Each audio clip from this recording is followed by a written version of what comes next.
Will, do you want to just shoot over to the screen for a minute to let people know that organisations can apply for 6 years of funding? And I just need to let you know that peers assess your applications and you choose which art form peer panel you want to assess your application. Okay, come on over for your question, sorry.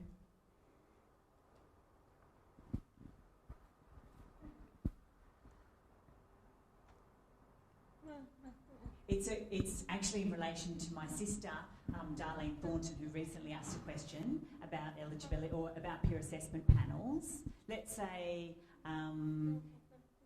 English is not her first language, and or a person doesn't have English, or they're an intellectually disabled person, and they're interested in visual art or music or whatever. Maybe they want to do sewing or craft, and maybe they haven't had the opportunity before, or maybe they're interested in writing or pottery.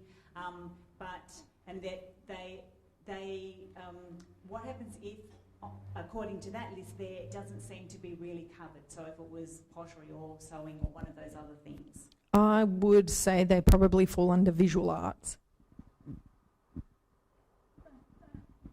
But they didn't realise that it's called, they didn't realise that it's known as visual arts, and that visual arts can encompass a huge range of things. Maybe they're not aware of that. Are there any ways that you think would be good for us to let people know that they are encompassed in those art form areas? Maybe you could list specifically, so maybe say stretch out, expand that list, so that you can actually be very specific about this is included, and this is not. The second question is, as I said before, English is not necessarily deaf people's first language. Our first language is Auslan. So in terms of applying, it's very difficult, and I've seen the forms and it's still quite difficult for us. Is it possible to submit an application in Auslan, or is there somebody that can assist somebody whose first language is not English? Yeah, the idea is that we support people who speak languages other than English. So if you can write a language other than English, we can have it translated in the paperwork.